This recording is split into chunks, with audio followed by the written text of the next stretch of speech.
Olá, sejam muito bem-vindos à nossa entrevista de hoje.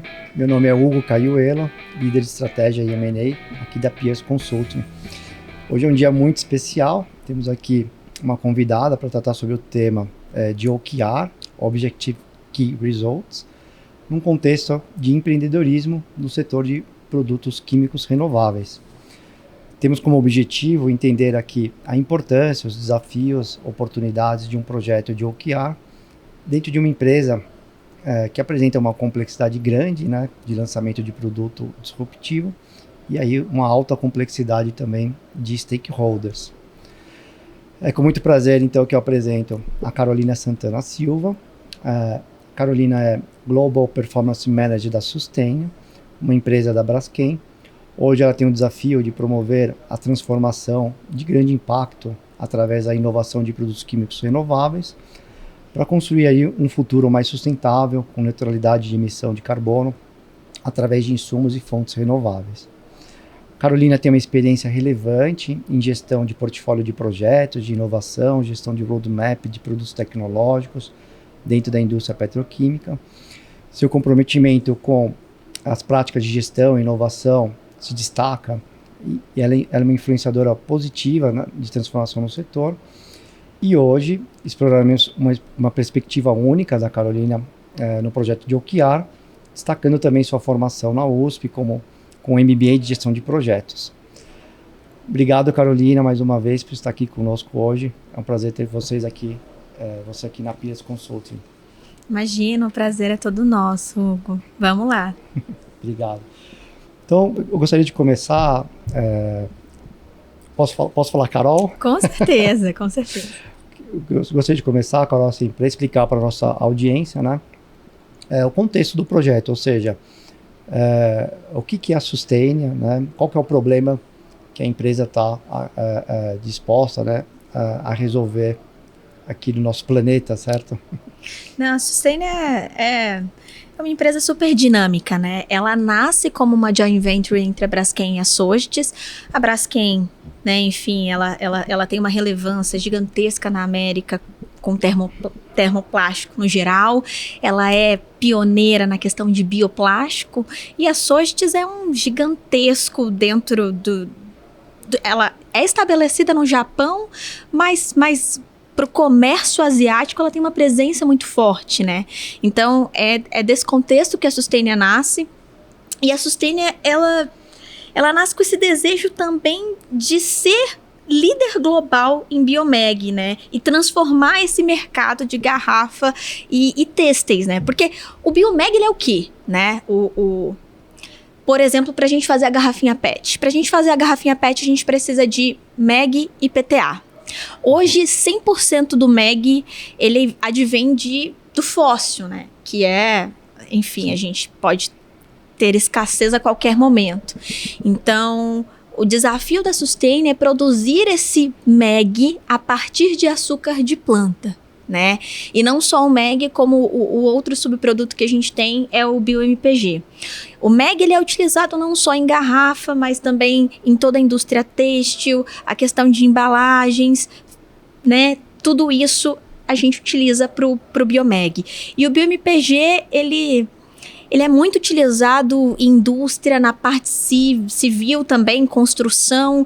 Quando eu falo de cuidados pessoais, produtos de cuidados pessoais, eu tenho muito a presença ali do MPG. Então, eu estou falando de 2 produtos com grande utilização em escala e que hoje são feitos de fóssil e a gente quer trazer essa inovação a partir de açúcar de planta. Muito legal, super desafio e uma responsabilidade muito grande aí da empresa e com o planeta também. E para ter uma dimensão, bom, a gente imagina que o mercado é gigantesco, né? Quando a gente fala de PET, está presente em quase todos os produtos que a gente consome, né? Transporte e tudo mais. Qual que é o tamanho desse mercado, para as pessoas que estão nos ouvindo ter uma dimensão desse problema que vocês estão atacando? Hugo, quando a gente pensa em mercado, se eu falo de bioplástico, eu estou falando de... Hoje, eu digo 2023, 2024, que é o nosso momento, eu estou falando de aproximadamente 2 milhões de toneladas, né? E se eu penso em uma projeção para 2022, eu já estou falando de mais de 7 milhões de toneladas.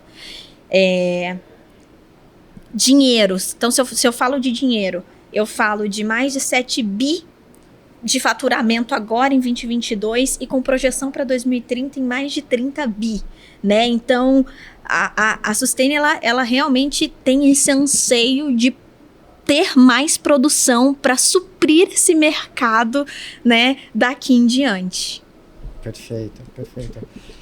Legal. E agora falando sobre o projeto, né, de OKR. Então, vocês recentemente fizeram um projeto conosco, né, dentro da Sustain. Então, como que surgiu a demanda, né? Ou seja, como é que vocês identificaram a necessidade, né? Antes da gente entrar no detalhe do OKR, como é que foi essa identificação da dor para então chamar a Piers aqui para uma primeira conversa? Vamos lá, vamos tentar colocar tudo em uma única página, né? A gente, dentro da Sustain, a gente tem... É uma empresa pequena, né? Então, hoje nós somos 14 pessoas trabalhando aqui no escritório em São Paulo, mas a empresa em si, ela é estabelecida nos Estados Unidos. E essa equipe de 14 pessoas eram núcleos trabalhando incessantemente em determinadas atividades, né? Mas isso, eu não tinha isso em uma única página. Então, eu tinha vários núcleos trabalhando, mas eu não tinha essas atividades em uma única página. Eu não conseguia entender claramente a interdependência dessas atividades. Então, poxa, se o núcleo X atrasasse, eu tivesse uma dificuldade naquela atividade, isso iria impactar em outro núcleo, né? Eu não tinha essa conexão, eu não conseguia, de certa forma, mensurar, monitorar essas atividades. A qualidade também estava comprometida no sentido de como é que eu validava a qualidade dessas atividades. Então, não era só uma questão de monitoramento e saber se estava on time, era essa questão de interdependência, entender essas conexões, né? Porque no fim, são vários núcleos, mas eu estou trabalhando para um projeto só. Todo mundo vai estar entregando uma única coisa, estão correndo para um mesmo fim, né? Sim. E eu me lembro que uma das dificuldades também, uma das dores era, poxa, nós somos uma startup, né? Nós estamos aqui trabalhando com inovação, as metas e até o próprio processo, né, de desenvolvimento de tecnologia, ele pressupõe testes e as coisas vão mudando. E isso foi um paradigma, né? Poxa, eu não poderia trabalhar com objetivos e tão integrado num ambiente tão volátil, mas no fim a gente conseguiu perceber e mudar um pouco essa percepção, né? Totalmente, óbvio. É uma empresa disruptiva, a gente trabalha com tecnologia. Eu, como sempre trabalhei dentro da área de inovação, eu sei que isso, eu não estou trabalhando com algo waterfall, né? Eu não estou trabalhando com algo que eu já sei o que vai acontecer. É inovação, é tecnologia. Mas isso não tira de mim um monitoramento, né? Então, o que acontecia era exatamente isso. Se a gente tinha uma dificuldade na tecnologia, isso acabava atrasando todas as atividades. E antes de ter isso num papel, eu não conseguia discernir o que de fato deveria continuar. Realmente teve um atraso na tecnologia e essa atividade vai atrasar consequentemente, ou não. Se não depende da tecnologia, isso aqui tem que estar pronto, né? Então, a minha empresa está preparada para desenvolver esse mercado se a minha tecnologia fosse entregue hoje? Sim. Então, o OKR me trouxe isso, essa visão. Legal, perfeito.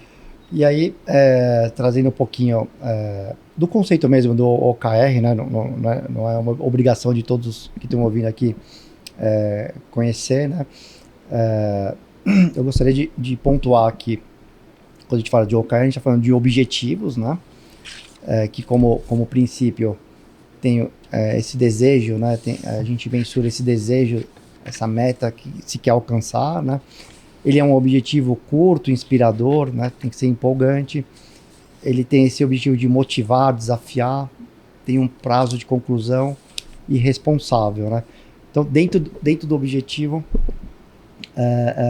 você gostaria de destacar entre esses pontos, o que mais chama atenção é formalizar, é ter clareza, o que dentro do objetivo o projeto te traz assim então, esse valor agregado, né?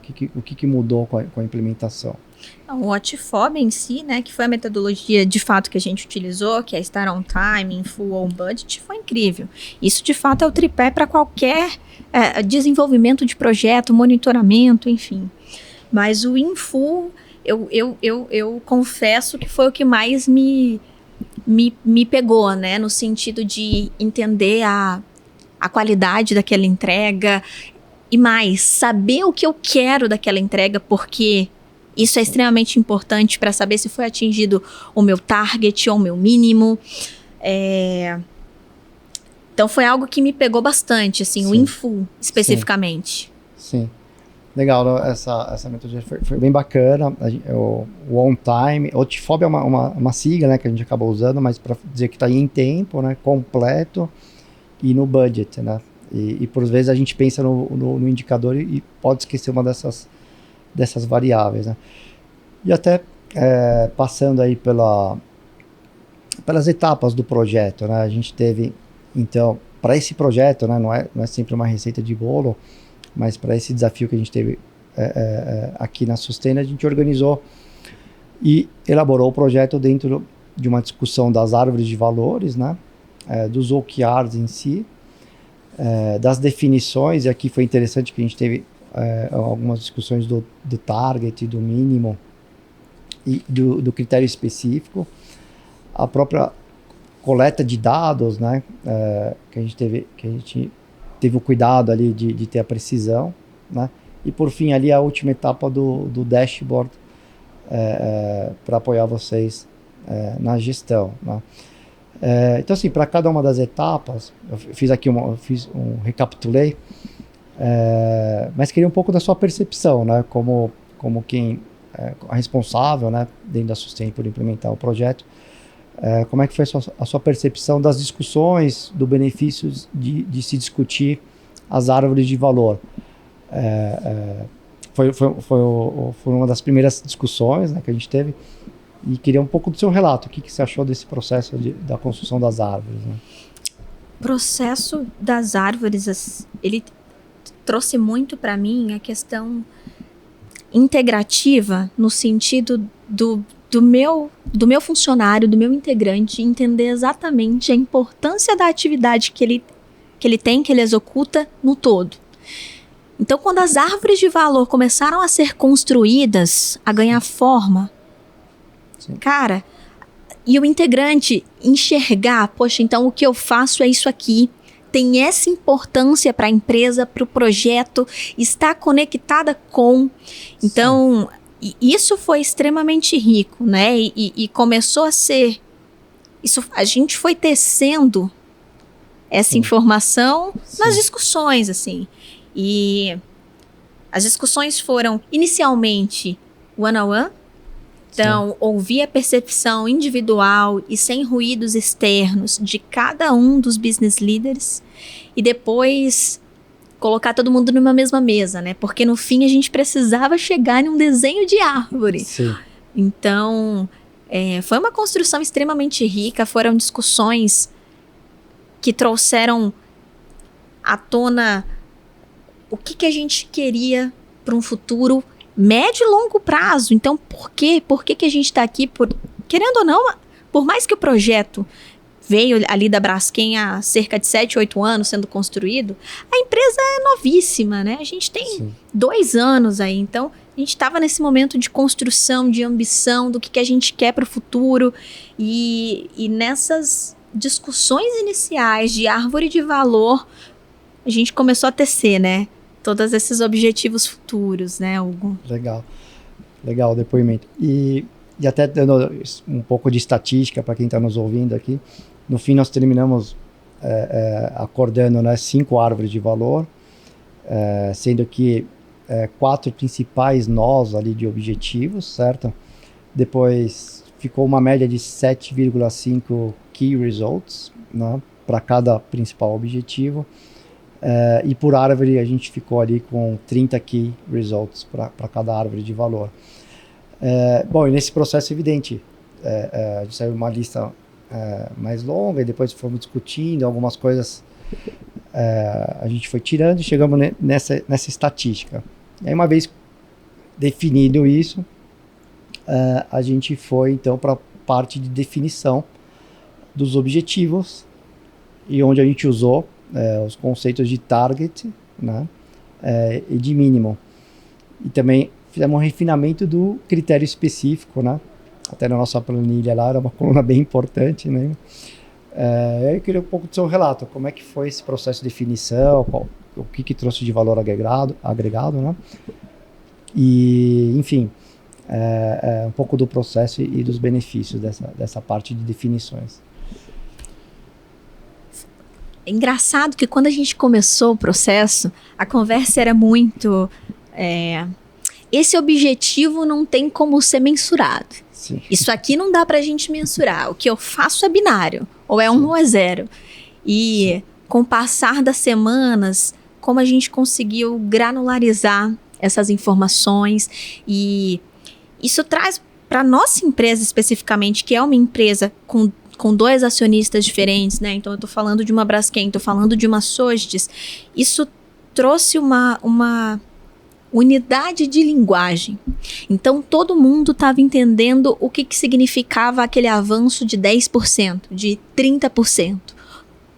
Isso trouxe para a gente, um ganho absurdo com relação à comunicação mesmo. E de cima para baixo, no sentido de essa conversa com acionistas, de baixo para cima. Então, trazer isso de cada pessoa que trabalhava no núcleo específico, né? Então, o ganho desses critérios, eu acho que foi nessa unidade mesmo de comunicação, né?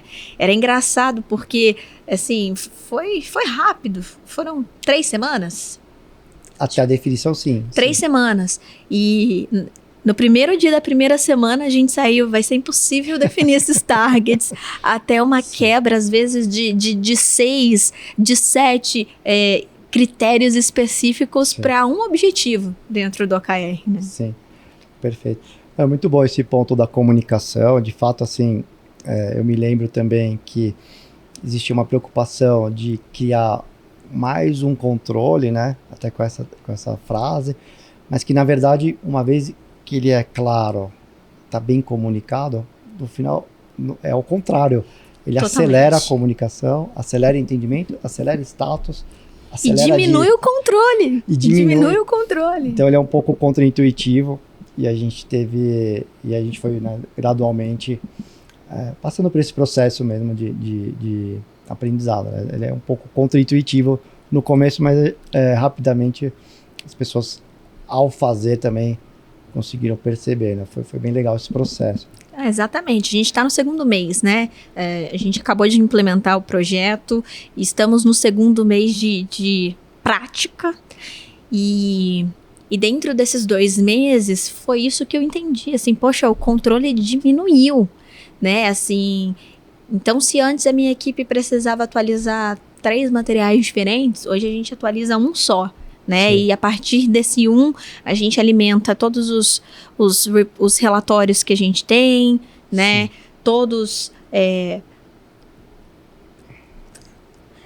Então, vamos voltar, tá? Esse projeto trouxe pra gente uma diminuição de controle. Sim. Com ele eu consigo alimentar todos os relatórios que eu tenho, materiais de final de trimestre, comunicação entre as equipes. De fato, nesses 2 meses de implementação, que ficou para mim diminuição de controle. Perfeito. E eu vejo também uma parte que contribuiu bastante, não só o OKR como meta, né, como objetivo, mas a parte do refinamento do OKR, que é definir os critérios específicos, né? Então nós tínhamos lá já no forecast, certo? Específico o que significava ter avançado 25%, o que significava ter avançado 50%. Exato. Né? Então, no status já estava tudo combinado. Eu sei o que é 50%, eu sei o que é 25%, eu não preciso... não toma tempo de reunião para explicar o que é 50%, isso já estava combinado com todo mundo. Isso foi um processo bem interessante. E a gente conseguiu, no fim, para todos os indicadores, ter critérios específicos e objetivos, né? Isso foi bem legal, 100% da lista tem critério específico. Muito bem. Enfim, depois a gente teve aí, então, o processo de coleta de dados, alguns precisavam ser coletados, né? Acho que essa parte foi um processo mais rápido, teve um refinamento ali do forecast em cima das metas, que também tinham definidas, né, o prazo e o responsável. Acho que foi um processo que a gente conseguiu até avançar rápido, né?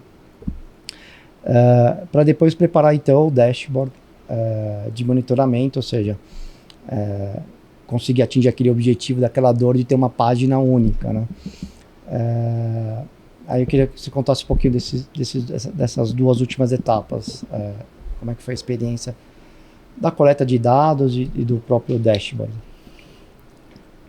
Para a gente foi uma questão de transparência, assim, não só na linguagem, que foi a tua fala, né? Você falou, poxa, então todo mundo sabia o que era 10%, 50%, se não tomava mais tempo da reunião. E quando eu falo todo mundo, é todo mundo mesmo. Então Sim. Qualquer pessoa tinha acesso total a todas as informações, todos os nossos objetivos, metas, onde a gente queria chegar. Então foi muito uma questão de transparência entre a equipe, liderança, o que eu quero, onde eu tenho que chegar, como profissional e como grupo. Acho que teve muito disso dentro desse processo, né? E o estar em uma página única traz a visão de ser um único projeto, um único fim. Sim. Então, mais uma vez eu volto para a questão da unidade, assim, porque eu tô falando de árvore de valor, então não Sim. importa se é da área X ou da área Y, é todo mundo Sim. em prol da melhoria e crescimento daquela árvore de valor. Então eu acho que trouxe muita transparência mesmo e unidade nas atividades como um todo. Perfeito, legal. Bom, e a evolução, então, do processo, acho que lógico, tem um período de pós-implementação, né, de aculturar, né, amadurecer e ganhar fluência na metodologia, mas eu vejo que vocês já têm também já uma ambição de seguir também com o VCO, né, com uma metodologia já de Value Creation Office, que conversa muito bem com o OKR. Conta pra gente um pouco dessa ambição de vocês, assim, de realmente continuar com a evolução do modelo, né, buscar o próprio VCO aqui. Isso foi muito natural, Hugo, muito natural, porque a empresa, a Sustain em si, ela tem a ambição de até 2030 ter 3 plantas produzindo mais de 700 mil toneladas de biomag, né? E aí, quando eu olho para esse objetivo, eu preciso quebrar em milhares de outras etapas e ir concluindo uma a uma, senão eu não consigo alcançar, né? Então, esse foi o primeiro cuidado. A gente quebrou, pegou uma parte e, claro, com a ajuda da Peers, né? Na verdade, a gente chegou com todo o plano. E aí a gente começou a esmiuçar e decidiu pegar parte desse plano, executar, trazer o OKR, trazer a questão do Value Creation Office para dar continuidade. Então, é muito natural a gente continuar com esse processo. Poxa, deu certo, implementamos, todo mundo vestiu a camisa, tivemos ganho no quesito de gestão, de controle, de gestão de risco, porque quando eu olho todo, eu sei exatamente onde está amarelo, onde está com a mão levantada, onde precisa de ajuda, o que até então eu não tinha, porque como não estava tudo em um papel, eu acabava não tendo a gestão de risco com todas as variáveis que eu precisava. Sim. Então, acho que foi muito processo natural, né? Esse segundo step, essa vontade de, após completar essa primeira fase, poxa, preciso novamente construir os OKRs da minha próxima etapa, né? Sim. E o Value Creation Office, ele foi muito natural também, porque por ser uma empresa nova, a gente tinha muita ambição no sentido de sonho mesmo, de vontades. E aí, a questão do VCO foi puxar a gente para baixo, aterrissar a Sustainer, colocar o pé no chão e falar, tá, então o que de fato a gente quer, como é que a gente vai alcançar esses objetivos, o que é factível nesse tempo.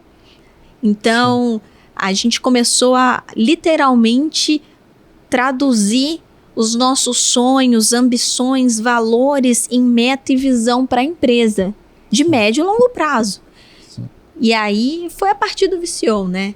Foi começar essa construção de releitura, de aterrissagem e tudo mais.